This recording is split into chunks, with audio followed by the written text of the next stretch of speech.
नमस्कार दोस्तों, बच्चों सिंह यूट्यूब चैनल में आपका स्वागत है। आज हम आपको आईटीआई की थ्योरी की एक वीडियो देने जा रहे हैं जो आईटीआई का जो 28 तारीख का पेपर है उसके लिए एक रामबाण साबित होगी। तो हम आपको बहुत ही मोस्ट क्वेश्चन कराने जा रहे हैं। तो थ्योरी के कुछ मोस्ट इम्पोर्टेंट क्वेश्चन हैं, फॉर्मूले वगैरह, जिनको हम आपको समझा रहे हैं। तो देखो, ये थ्योरी के लिए रामबाण साबित होगी। मैं आपको दिखा रहा हूँ, जैसे ये देखो, अधिकांश क्वेश्चन इन्हीं में से आते हैं। हमेशा एक दो क्वेश्चन इस टेबल में से पूछे जाते हैं। विद्युत मशीनों की क्षमताएं, जैसे ट्रांसफार्मर, वाइंडिंग, स्टेप अप, प्राथमिक कुंडलन, सीटी प्राथमिक कुंडलन, ये हमेशा इनमें से एक आध क्वेश्चन जब हमेशा आते हैं।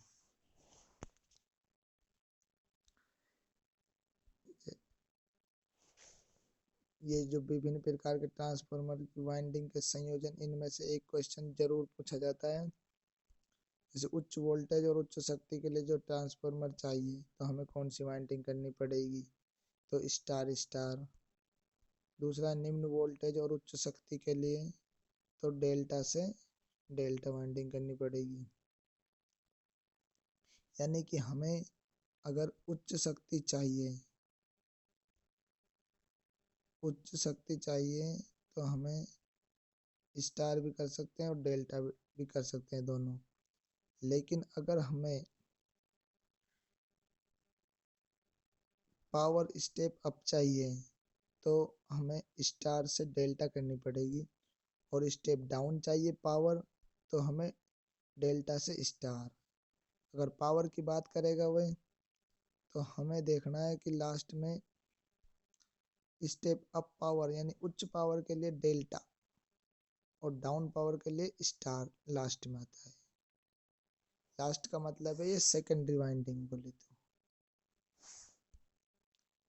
उच्च वोल्टेज और उच्च शक्ति के लिए यानी इसका मतलब है स्टार से स्टार, यानी कि प्राइमरी वाइंडिंग भी स्टार में और सेकेंडरी वाइंडिंग भी स्टार में।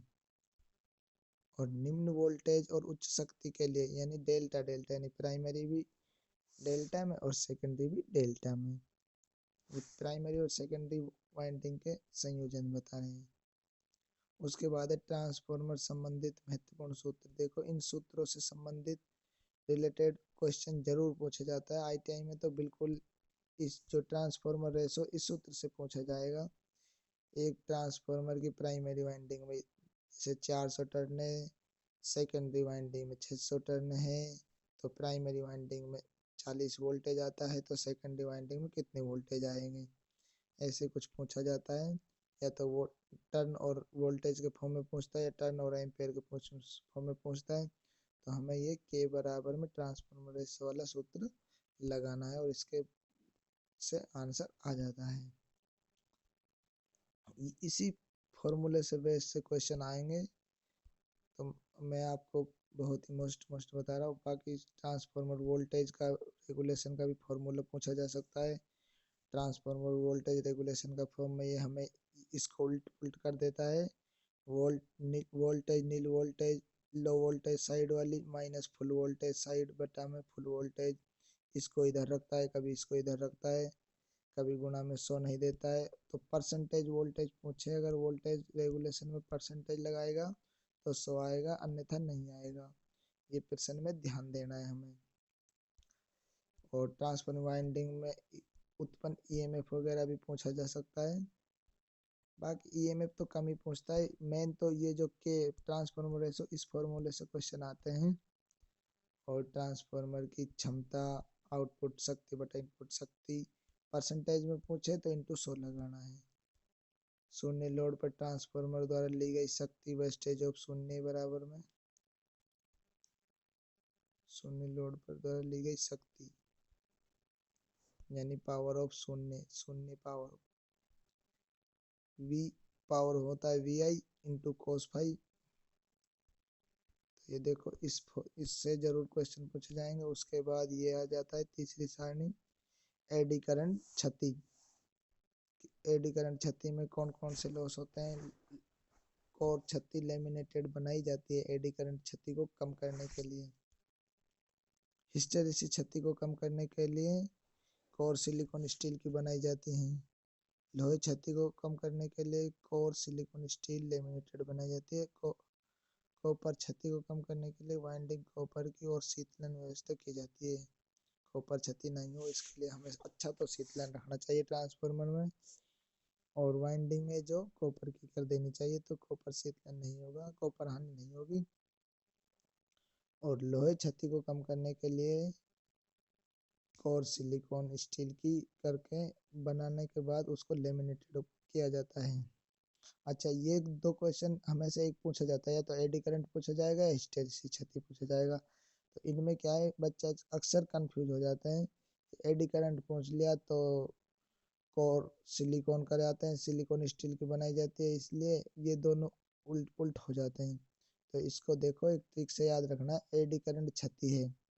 जो एडी करंट क्षति है जो कोर लेमिनेटेड बनाई जाती है, यानी कि हमारी जब एडी फट जाती है तो हम उसको मतलब कुछ इंसुलेशन लगाते हैं, यानी कुछ चिकनाई पदार्थ लगाते हैं, क्रीम वगैरह।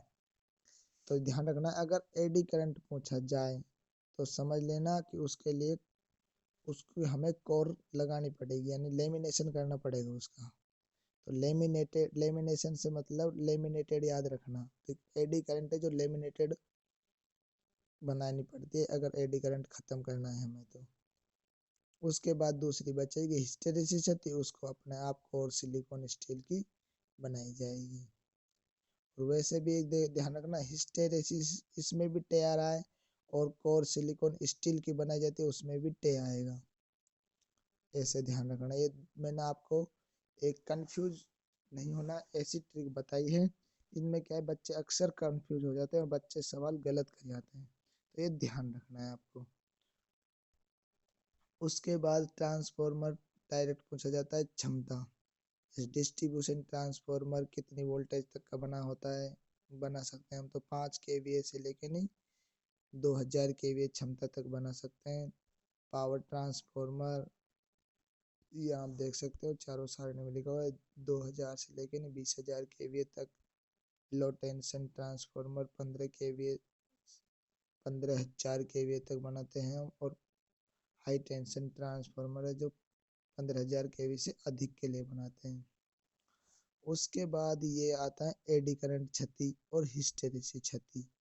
तो इसमें भी बच्चा अक्सर उलट पुलट हो जाते हैं, तो इनको भी ऐसे याद रखना है भाई। एडी करंट जो क्षति है, एडी करंट क्षति है यानी वेस्टेज ऑफ एडी है, तो उसमें बी मैक्सिमम को square into frequency square into time को स्क्वायर, यही है इसमें एडी करंट में। और हिस्टेरेसिस क्षति में है wastage of hysteresis eta into B maximum square की पावर 1.6 फ्रीक्वेंसी और वोल्टेज। तो ये है हमारा हिस्टेरेसिस क्षति। तो देख, इसमें ये याद रखना है कि भाई एडी करंट क्षति यानी कि एडी करंट क्षति हमें ज्ञात करनी है तो स्क्वायर फॉर्म में आएगा फॉर्मूला, तीनों स्क्वायर लगेंगे तीनों पे। उसमें ये मैं तुमको ट्रिक बता रहा हूँ, बाकी हम जब थ्योरेटिकल पढ़ाते हैं तो इसको पूरे को न्यूमेरिकल को समझाते हैं कि स्क्वायर क्यों आया है, यहाँ 1.6 क्यों आती है ये। उसके बाद ये देखो, इसमें से पूछा जाता है एक एक दो क्वेश्चन हमेशा इसमें से भी आते हैं, जैसे ट्रांसफॉर्मर यानी पैरामीटर की क्षमता यानी रेटिंग किस में नापते हैं, केवीए में। अल्टरनेटर की केवीए में, जनित्र की किलोवाट में, मोटर की एचपी में, बैटरी की एम्पेयर घंटा में या वाट घंटा में। देखो ये अधिकांश इस क्वेश्चन को पूछा जाता है, बैटरी की क्षमता नापते हैं एम्पेयर घंटा में या वाट घंटा, दोनों में से एक ही ऑप्शन मिलेगा आपको।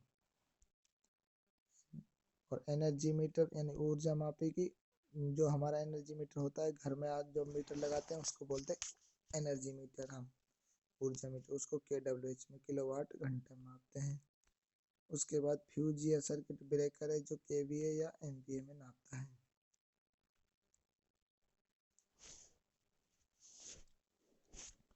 उसके बाद देखो इस सारणी में से भी आते हैं क्वेश्चन।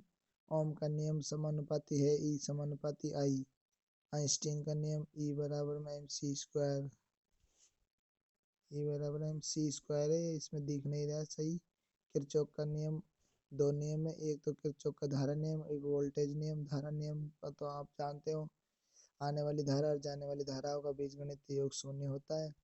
और वोल्टेज का नियम है यानी कि ई समा ई बराबर में आई आर, यानी कि जो मुख्य सोर्स से जो वोल्टेज लगा होता है वो सारे वोल्टेजों के बराबर होता है। ये वोल्टेज का नियम है किरचॉफ के, ये दो नियम होते हैं। कभी कभी तो ऐसे ही पूछ लिया जाता है किरचॉफ के कितने नियम है, दो, धारा नियम और वोल्टेज नियम। फिर उसके बाद इसमें से हमेशा प्रश्न पूछा जाता है परमाणु की खोज किसने की, प्रोटॉन की, इलेक्ट्रॉन की, न्यूट्रॉन की, नाभिक की। तो इसमें ध्यान रखना, ईंट पर गौरव नाचे, ये ठीक है, लिख लेना आप, ईंट पर गौरव नाचे। यानी इलेक्ट्रॉन की जे थॉमसन, न्यूट्रॉन की जेम्स चैडविक, नाभिक की रदरफोर्ड ने, परमाणु की जॉन डाल्टन ने, प्रोटॉन की गोल्डस्टीन ने। ये सन ने कब की थी, ये इन पे आवेश है, ये द्रव्यमान दे रखा है इनका, पूरी याद रख लेना आप, इसको पढ़ के जाना। इसमें से एक दो क्वेश्चन आपके जरूर सही हो जाएंगे। इलेक्ट्रॉन या प्रोटॉन की संख्या बराबर होती है परमाणु संख्या के या परमाणु क्रमांक के। प्रोटॉन और न्यूट्रॉन की संख्या का योग बराबर परमाणु भार होता है। और ये सूत्र इलेक्ट्रॉन का निर्धारण करने के लिए n बराबर में है पंक्तियों की संख्या आती है। और इसमें से तो हमेशा ही पूछा जाता है, बिल्कुल इजी क्वेश्चन आता है ये तो। न्यूट्रल का रंग कैसा होता है, काला, अर्थ का रंग हरा होता है, फेज का RYB होते हैं। प्रत्यावर्ती धारा वायरिंग में तार के कलर रंग है, ठीक है। दिष्ट धारा, इसमें पूछा जाता है अगर DC धारा के लिए जो पॉजिटिव टर्मिनल है उसका रंग लाल होता है और जो ऋण टर्मिनल उसका रंग काला होता है। पॉजिटिव तार को लाइव तार भी बोला जाता है। उसके बाद इसमें से भी क्वेश्चन पूछा जाता है, ये सारणी में आपको दिखा देता हूँ। ट्रांसफॉर्मर वर्गीकरण सारणी, यानी ऊंचाई ट्रांसफॉर्मर होते हैं जो क्रोड टाइप बनाते हैं और सिंगल फेज के बनाते जाता रहे, पावर के लिए बनाते हैं। इंडोर भी स्थापित, इंडोर मतलब दरवाजे के अंदर बनाए रखना पड़ता है उन ट्रांसफॉर्मरों को।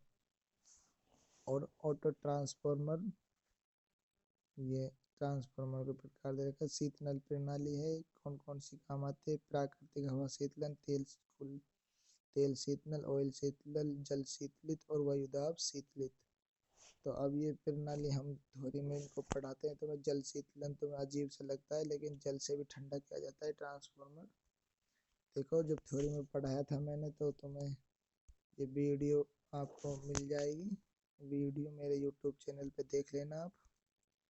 अगर आपको ये वीडियो पसंद आई हो तो इस वीडियो को अपने दोस्तों तक जरूर पहुंचाइए, क्योंकि इस दो पन्ने मैंने आपको कराए हैं और इसमें से कम 5 से 7 क्वेश्चन जरूर आएंगे आपकी परीक्षा में, जो 28 तारीख को थ्योरी होगी उस परीक्षा में।